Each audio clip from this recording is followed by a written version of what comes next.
everyone, welcome back to another video of Teacher with Wings. Well, if you are a viewer of my channel, then thank you so much for being a part of this journey. But just in case you're coming to the channel for the first time, then let me introduce myself. My name is Anuradha. I'm a student of MBA HR and I'm doing my MBA from Symbiosis Institute of Management Studies. This is my small platform where I'm trying to help out all the MBA students through different questions that might be bugging their head. Right now, I'm trying to help out students in taking the decision about their specializations, wherein I've already made one video on what are the things someone needs to keep into account before choosing HR as their specialization. आज हम लेके बात करने वाले हैं finance के around, because today I have chosen a very dear friend of mine, Vinayak for the interview today. He has worked in Amazon. He comes from a science background, moved into BBA, got into Amazon, and then when he thought that his career needs that trigger point of growth, he got into MBA. So today you're going to listen to him, today you're going to listen to his story, and you're also going to understand that what are the different things someone out there needs to think of or needs to be prepared with before choosing finance as their specialization. I'm sure it's going to help you out and it's going to be an immortal addition to my channel to help out anyone out there who's trying to think out if at all finance is their call. अच्छा लगे तो like share subscribe करना बिल्कुल भी मत भूलना, and just in case you think there are more people who would need to know this, then consider subscribing to the channel and share it with your friends and family. Now you'll hear my friend, it's going to be a long video, but trust me, it's going to be something which will add a lot of value to your learning journey. Let's get into the video and understand more about choosing finance as the specialization.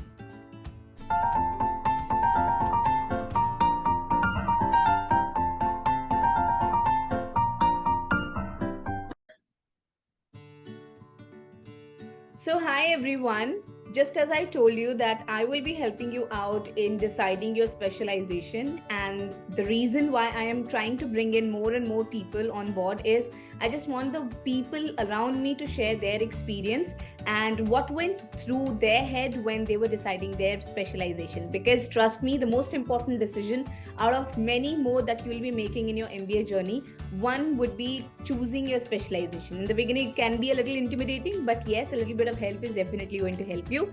Today we have another special guest with us, an ex-Amazon worker. He has worked in Amazon. Yes, that is the brownie point that will bring in a lot of clarity in your mind. Yes, he comes from a science background, had a little bit of lower performance in class 12, but that did not stop him from bagging an internship in an amazing company just by abiding by the placement policies. Neither I nor my friend would be, taking the name of the company. But yes, it was a roller coaster ride, but trust me, it's going to be an enriching video for all of you. So let's begin. Hello, Vinayak. Please do a little bit of introduction for all my viewers. Let's start from there. Thank you, Anuradha. Thank you for having me here. So as you guys know, my name is Vinayak. She already mentioned my name. I come from a small town called Vasco da Gama in the state of Goa. So I started off doing my education in science, that is in 11-12. And after which I understood that, this is something which I do not enjoy, and maybe I might not want to continue as a career choice. That is when I decided to do an MBA, undergrad in business administration, that I did from the Goa University, where I got a lot of chance to have a lot of practical learning. And that's where I identified that I think management is something where I can, have a career in. And that is why I later on chose to do an MBA at some point in my time. But before that, I also got a chance to work for 2 years in a renowned company of like Amazon. I worked in the financial risk management team, and there were some things that came up later on because of which I chose to not continue there, and that is why right now I'm doing an MBA, trying to get where I want to be. Exactly. So Vinayak, could you just start from the very basic point that Amazon is a place where a lot of people dream of working. As a matter of fact, now that we see that all these FANG companies, the kind of layoffs that they are doing at this point of time, what according to you is the value of education, especially holding a master's degree? do you really think that holding an MBA makes a person a little bit more advantageous, or does it make that person a little more relevant at that point of time? Absolutely. I completely think that that an MBA or a master's degree really helps, because if you look at Amazon or any other big company, as you said, FANG, they are very broad. Okay, and when I joined Amazon, I was an undergrad. So there are levels. There are job levels: level 1, 2, 3, up to 13. So I joined at level 3. Okay. So level 3 is a analyst level job. And what I saw is, if you want to go from level 3 to level 4, that's a manager role, it takes around 5 to 6 years for somebody to graduate to that level. Whereas I wanted to fasten up that process, and an MBA was something which can directly take me there. So all my managers who were there, who was I reporting to, they were all MBAs, and people who have, or else they were people who have spent a lot of time in the industry. So you have two options: either spend 5 years work in the company and then grow internally, or you can do an MBA and grow faster. Okay, so just as we are talking about MBA, I'd like to take your perspective. Right now, the upcoming pool which we'll be having, there'll be people who would both have some kind of experience, and there'll be freshers as well. You having a little bit of experience, and then you also have your counterparts who are fresher. Do you really think that, what are the areas, or maybe you can just take us through a little bit of journey on those gray areas where the people holding an experience have an advantage, and the ones who do not have, they don't really stand at a disadvantage? So if you could just navigate us through that process. Okay. So experience, I believe, is a double-edged sword. So sometimes it can play against you, sometimes it can play for you. So sometimes companies, they want people who are moldable or who are completely fresh out of the box. So for me, example, there was a company where I gave the interview. It went very well. I thought I'll get selected, but I did not get selected, and I do not know the reason for why I did not get selected. So the company's psychology, what they're hiring for, what kind of people they are looking for is important. Also, one more thing that happens is, if you're experienced, the expectations rise. The expectations rise from you compared to your counterparts. So I think what the things that can play for you is that you know how to handle certain things better than your peers. To give an example, you know how to handle politics, you know how to influence your manager to your advantage. So I think that is one where an experienced person can play better than a fresher. But overall, if I look at the scenario, I think it evens out in the end. Both freshers and experienced evens out.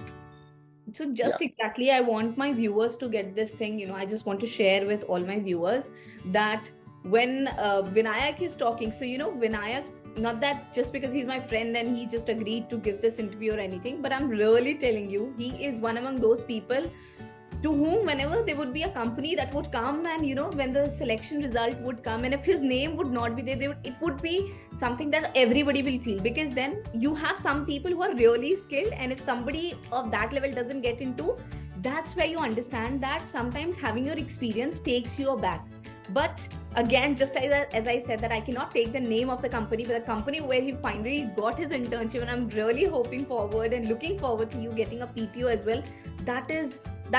If I can slip down into a very impromptu kind of thing, wo baki companies ki bhi baat companies nikli. So yes, it does have a lot of advantage if you have an experience, but at times it also pulls you back. Depends on you that how are you taking that risk, right? So let's move ahead in the conversation. Vinayak, tell me something. There'll be a lot of people who would come from science background. So somewhere down the line, if you come from a science background, people have this thought process that they would be good with mathematics, and that's where they need to start with. Would you like to burst that bubble, or do you really think that people having a science background would maybe not able to go through the finance journey, or maybe they would be in a better position to deal with it? What is your take? So let's go ahead in this way. I want you to share your opinion for the science pass outs, then the commerce one, and then also the left out arts people as well. So please take it. Sure. So finance for science people especially, it's going to be slightly tough to pick on in the beginning, but I'll tell you what, because I'm also from a science background, what I did was that I picked up a book. It's called Finance for Non-Finance People. It is a book which explains you basics of finance. It makes your base very strong.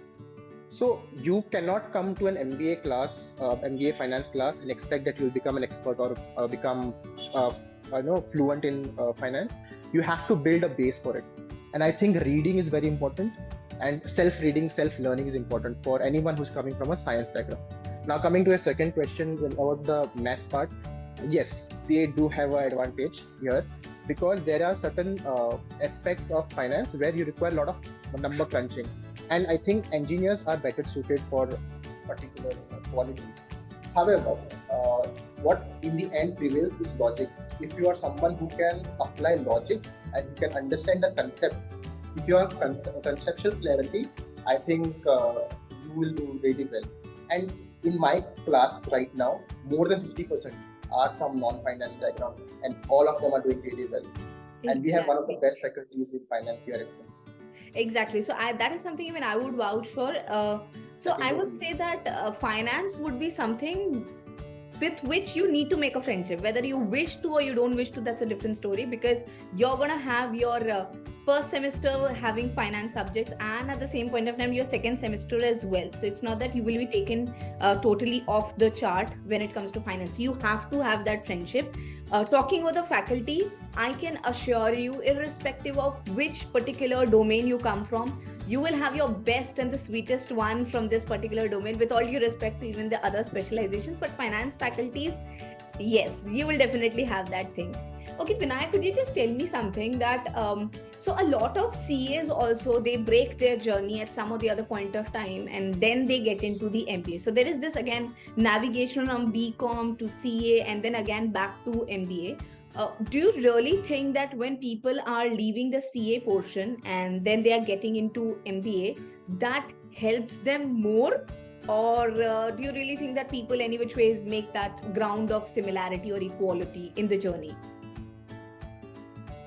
Okay, I think yes, they people who have done CA or CS, they will have a slight advantage than you because they have already completed the same subjects that you are studying right now. So they will have an edge, of course. But if you look at overall MBA as a course, I think there are certain things that you have to build apart from your academics, your soft skills, your interpersonal skills. So I think if you add that, if you have that extra edge in those fields, you can make up to them. And in MBAs, later on in your jobs also, there are two types of roles that you can do. You can either be an individual contributor or you can be a people manager. The individual contributor is somebody who has technical knowledge.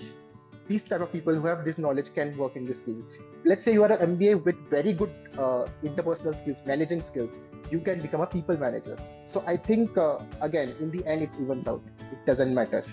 Exactly. Okay, so at this point of time, again, I'd like to talk one more important thing about Vinayak. So Vinayak is someone, irrespective of the fact that he's from the finance background, you would see him literally on every particular competition, like literally in every particular competition.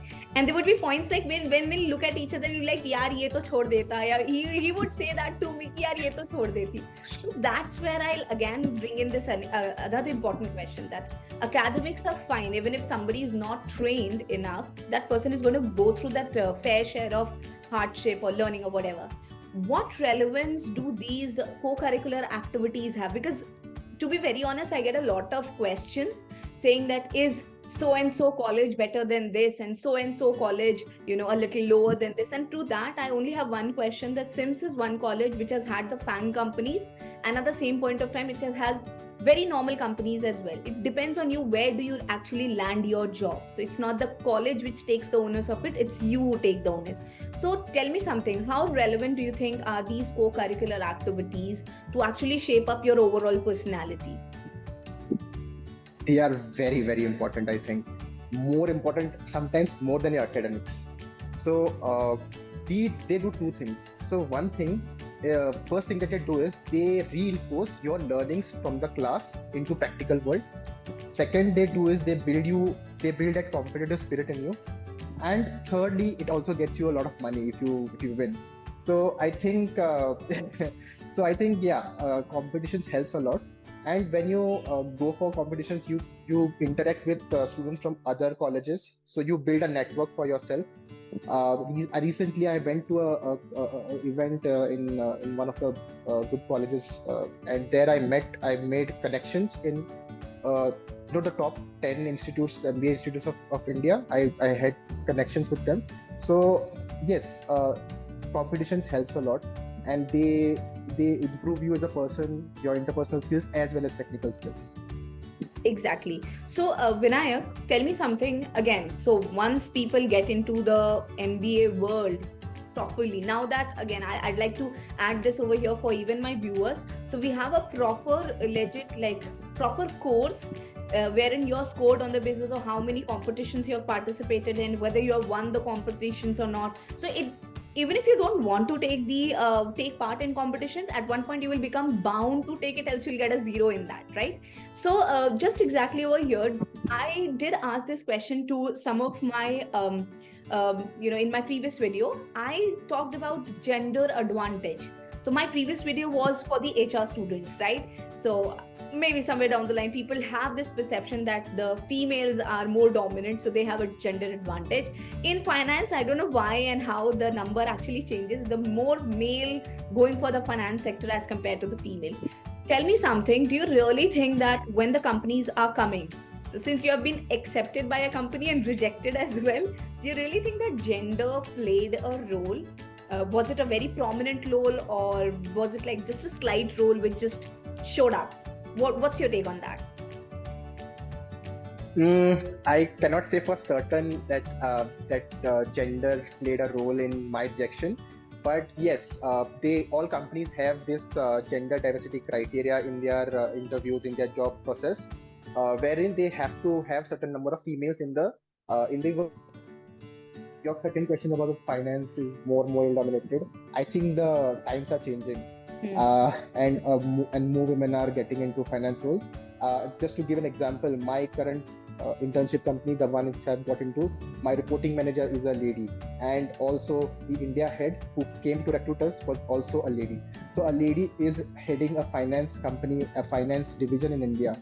So I think times are changing. Currently, yes, it is male dominated. As I said earlier, gender diversity is there, but if you are skilled enough, you will get through. You will get selected. Exactly. So just now that we touched upon the internship things and all of that, so without naming any company per se, would you like to just guideline or give some hints to the people that what kind of roles they look for, and if they wish to prepare for them, what kind of things they can take into account or take into consideration, something about the roles and how in a preliminary basis they can prepare themselves for that. Okay. So firstly, when you are going for any placement process, the first thing that comes up is the aptitude test. So I think one has to be brushed up with his or her aptitude. That requires simple quantitative questions, logical answer questions, some English grammar. So the simple questions like this you have to keep on solving so that you are in touch. Secondly, I think current affairs. Current affairs very important in finance, because that is one thing that you will get grilled on a lot by any company that comes here.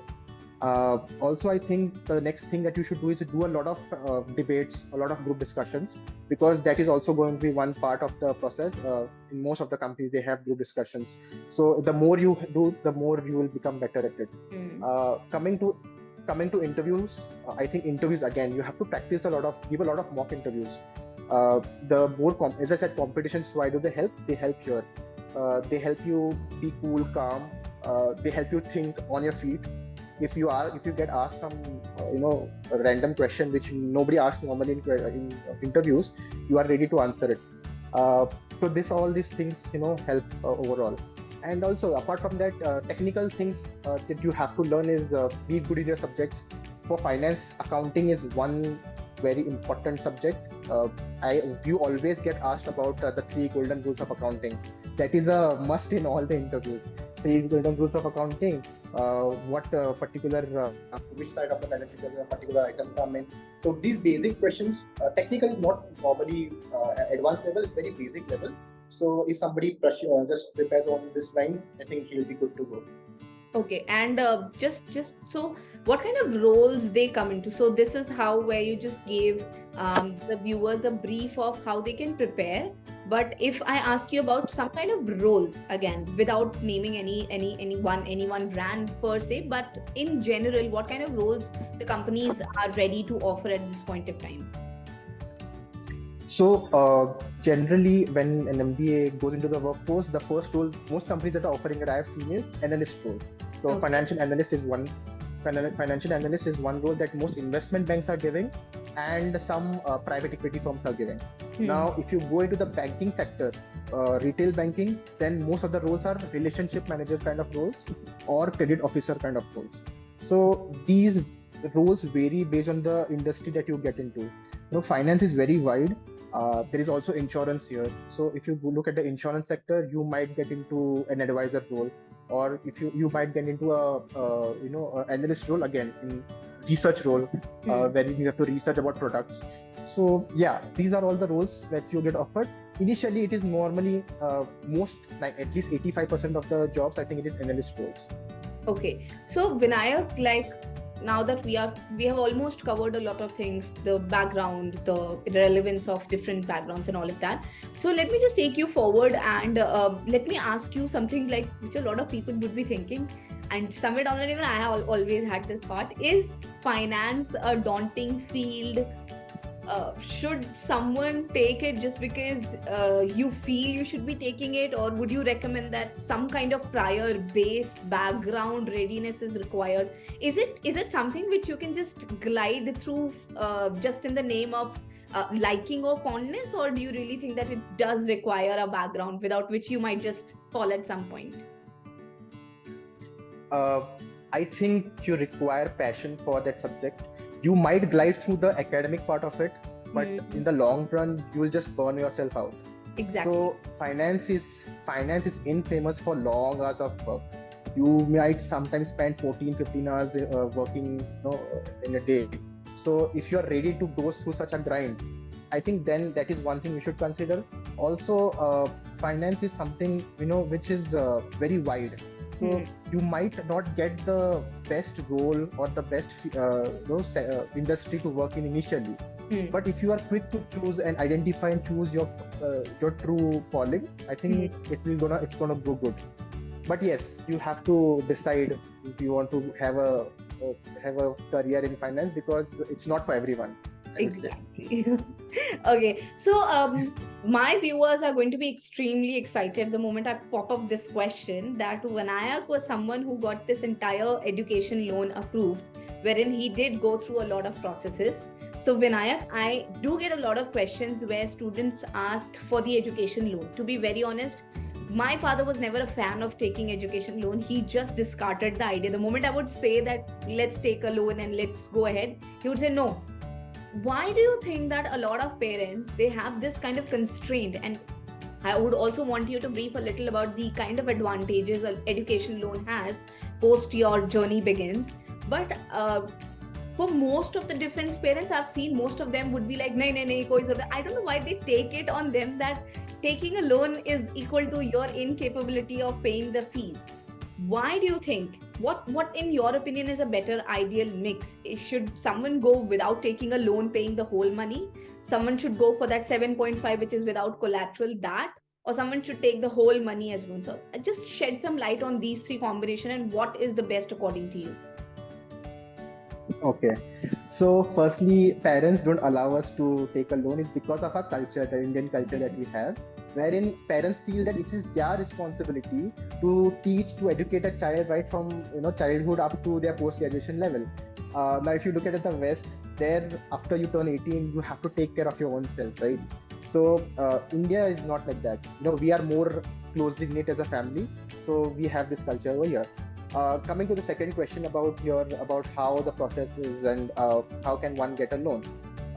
Okay, before that I'll cover how a loan helps a person later on after completing his education. So basically, the loan process in India for education is very smoothened out right now. So you get a lot of benefits after you take a education loan. The main benefit that you get is you get tax deduction over the interest that you pay for your education loan. So, for example, if I am doing my MBA and I have taken a 10 lakh rupees loan, and let's say I end up paying 3-4 lakh rupees interest over 5 years, let's say. Whatever interest I pay in a financial year, I'm going to get a deduction over my taxable income for that particular year. So that is one place where one can take advantage over it. Okay. Secondly, about the proportion of which one can take a loan, whether one should go for half the amount, or should he take a part of it, or should he take complete education loan.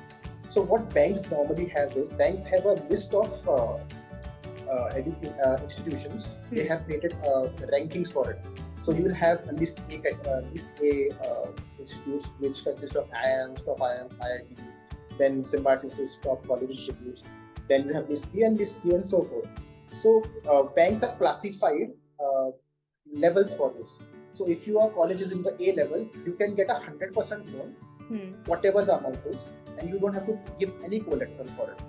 So these normally are the top IITs and IIMs. Then there is a list B, which has a slightly lower limit for a collateral fee loan. But again, the same thing applies. The interest rate also might be a little bit cheaper. How should one decide whether to go for a loan or not? I think the first thing that he or she should do is look at the options that you have. Can you fund your education and the living expenses? Because living expenses is something that no bank will fund you. So do you have that much liquidity with you, with which you can fund your living expenses? If the answer is yes, then you can afford to pay some amount by yourself, by your parents, and then take a loan for the rest of the amount. If you do not have, which I do not wanted to take, I do not wanted to make my parents pay, so I took a 100% loan. Because of which, what is happening is that I have more liquidity with me. I can use more money for my living expenses, and I can pay it off later on when I get a job. So yes, whatever proportion that one has to decide will be dependent upon their individual situation that they have. So I just wanted, again, since I get a lot of questions around the loan process, I have talked about it very freely. My father paid my first semester fee fully. For the second semester, because I forced him too much, so he took a loan of 4 lakh rupees. And later on, again, I don't know, the banks have certain policy because of which he's not able to take further. And he's again back on the same ground that he doesn't want to continue with the loan process. When I got the full loan, I would want to make a dedicated video on that, so that if at all somebody is looking forward to that will be more helpful for that person. Now that we are almost towards the end of the interview today, Vinayak, it's almost been 1 year that you are away from your home. You took the decision of leaving Amazon, getting onto here, doing so well. I truly feel so, and I'm not saying it just because I'm doing it the video format, but I truly feel that you're doing amazing. Not just your academics, but even the other sections you have pretty much sorted out.